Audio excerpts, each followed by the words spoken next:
रिया भक्ति पवित्र कहानियाँ। एक समय किसी गांव में एक गरीब रिक्शे वाला रामू रहता था। उसके परिवार में उसकी पत्नी, बूढ़ी माँ और एक बेटा था। रामू इतना गरीब था कि 2 वक्त की रोटी भी वो पूरे दिन की मेहनत के बाद नहीं जुटा पाता। बीमार माँ की दवाई लाना उसके लिए नामुमकिन था। रामू भगवान भोलेनाथ का परम भक्त था। सुबह शाम दिन रात ओम नमः शिवाय का जाप करता। पूरे परिवार के साथ सुबह उठकर भोलेनाथ की पूजा अर्चना करता और उसके बाद ही कोई और कार्य करता।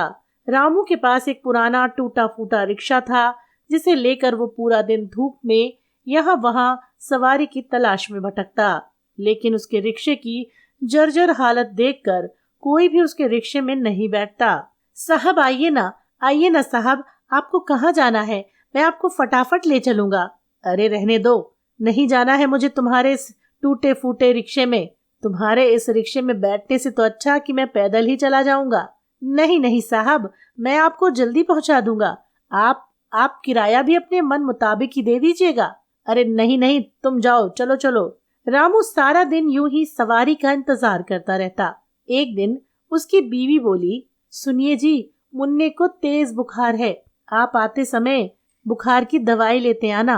रामू बोला, ठीक है, मुन्ने का ख्याल रखना। उस दिन भी रामू को कोई सवारी नहीं मिली। शाम को जाकर उसे एक सवारी मिली तो उसने 30 रुपए ही कमाए। घर लौटते समय रामू के रिक्शे का पहिया पंचर हो गया। 30 में से 10 रुपए पंचर लगाने वाले को देने पड़े। बचे पैसों में रामू ने 10 रुपए का प्रसाद भोलेनाथ को चढ़ा दिया और 10 रुपए की मुन्ने की दवा लेकर घर पहुंचा। बीवी बोली, आप मुन्ने की दवाई तो लाए हो ना? उसे तेज बुखार हो रहा है। रामू बोला, हाँ ले आया हूँ। बीवी बोली, अरे कुछ खाने को भी लाए हो या नहीं? घर में खाने के लिए कुछ भी नहीं है। अब रामू ने अपनी सारी व्यथा अपनी पत्नी को कह सुनाई। कोई बात नहीं, लगता है भोलेनाथ को यही मंजूर है। रामू बोला, अरे भोलेनाथ, आप तो बहुत दयालु हैं, आप बहुत कृपालु हैं, मुझ पर भी कृपा कीजिए भगवान।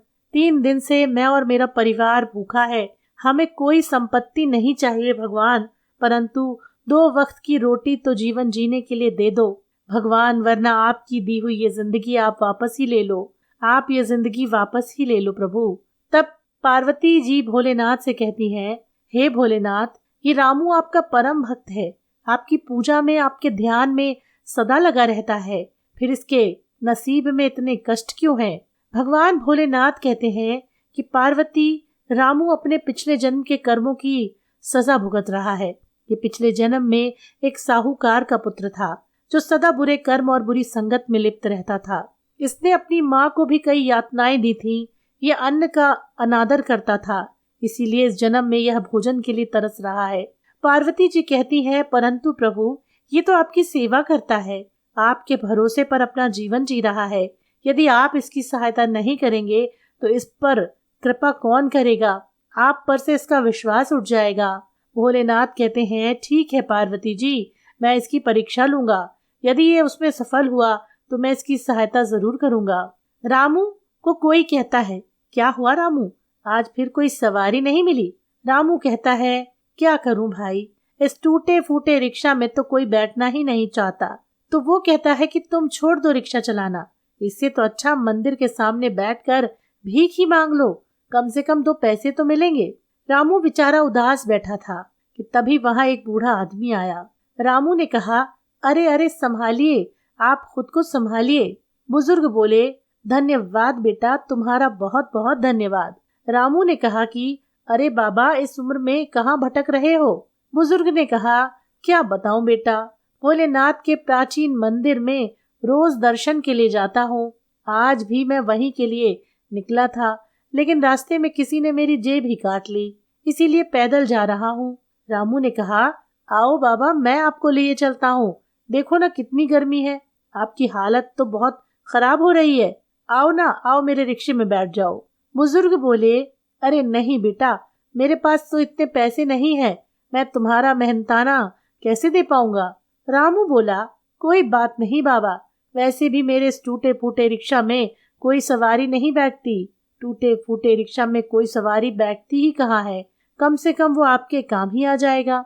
ऐसा कहकर रामू ने उस आदमी को अपने रिक्शे पर बिठा लिया और मंदिर की तरफ चल दिया।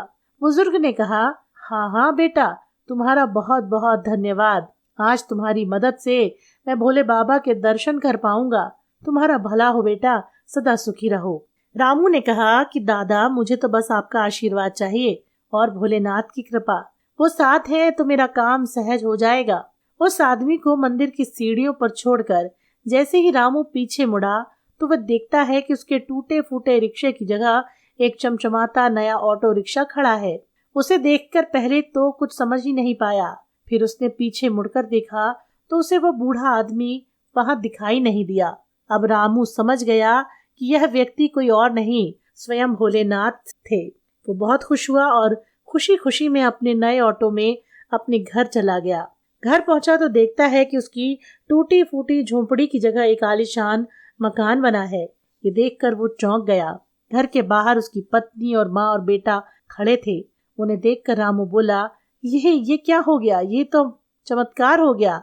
उसकी बीवी बोली, सुनिए, देखिए ना, ये हमारा घर है, हमारा अपना नया घर। हम तो मंदिर गए थे, वापस आए तो देखा हमारा घर इतना सुंदर हो गया। रामू ने कहा, ये सब मेरे भोलेनाथ की कृपा का ही कमाल है। ये उन्हीं की दया है जो उन्होंने आज हम पर की है। हम उन्हें कोटि कोटि नमन करते हैं। जय भोलेनाथ, जय भोलेनाथ।